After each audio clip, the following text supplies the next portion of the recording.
बोलो जयकारा बोल मेरे श्री गुरु महाराज की जय। श्री सद्गुरुदेव भगवान की जय।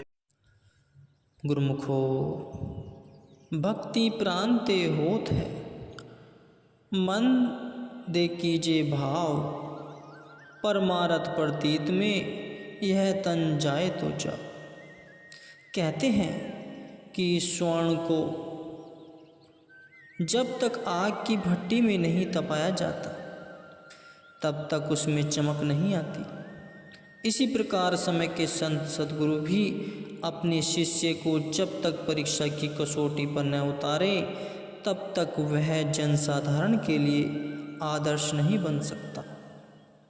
यह सत्य है कि गुप्त रूप से सद्गुरु का मधुर मधुर आशीर्वाद तथा रक्षा का हाथ सेवक पर हर समय होता है, परंतु प्रत्यक्ष रूप में कार्य करने का निमित्त मात्र तो सेवक को ही बनना पड़ता है।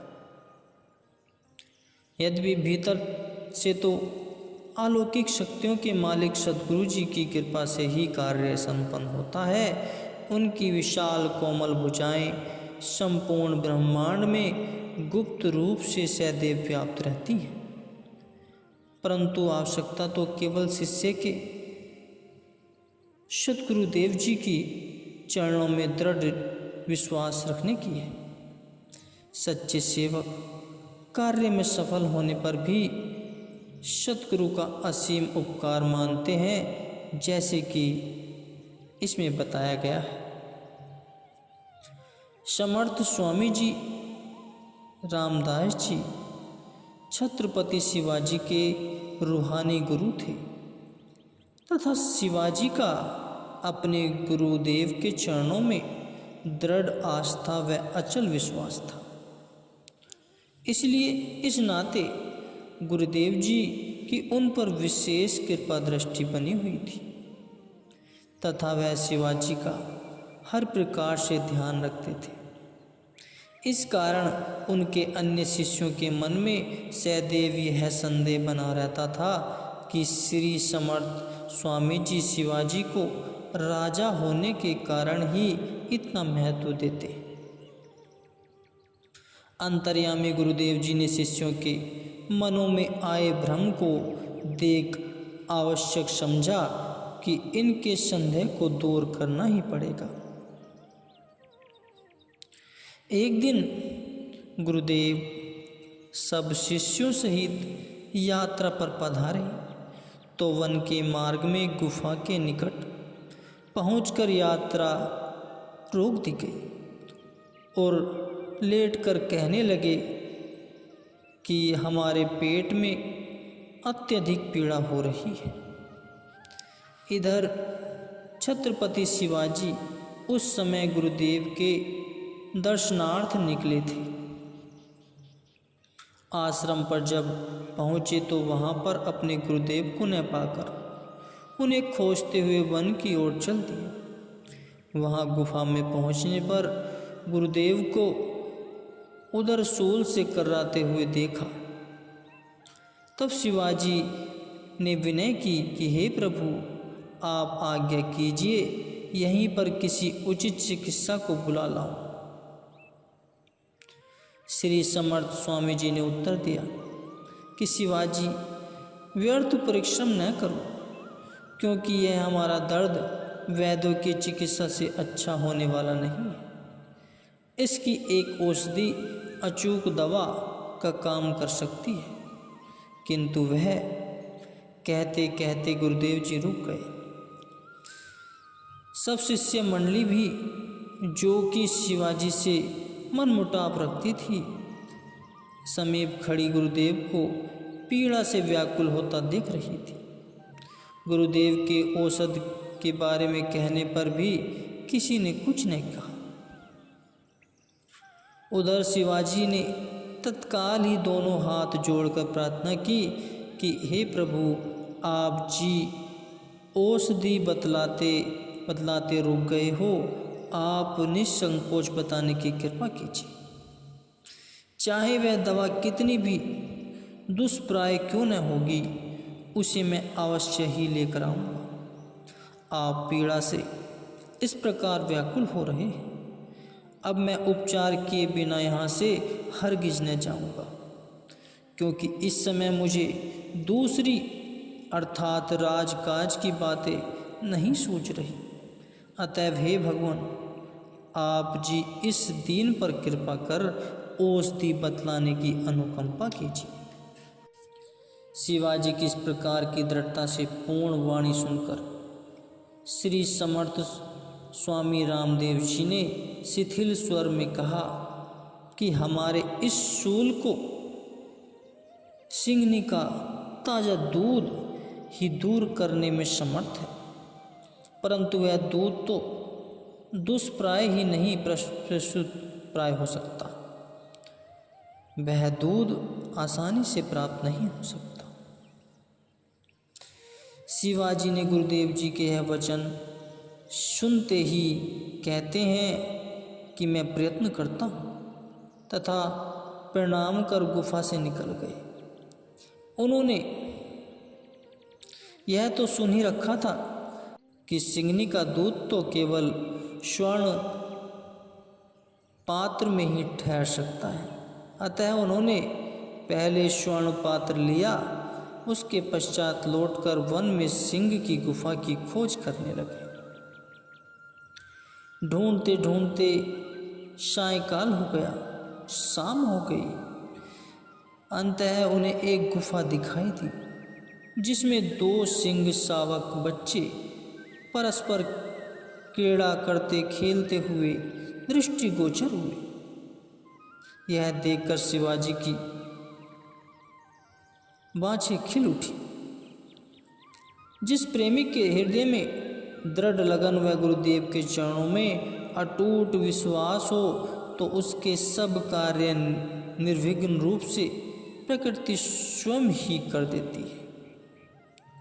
सिंह शावकों को खेलता देख शिवाजी सोचने लगे कि यदि शावक यहाँ पर खेल रहे हैं, बच्चे यहाँ पर खेल रहे हैं, तो उनके माता पिता अर्थात सिंघनी भी अवश्य ही यहाँ पर कहीं होंगे।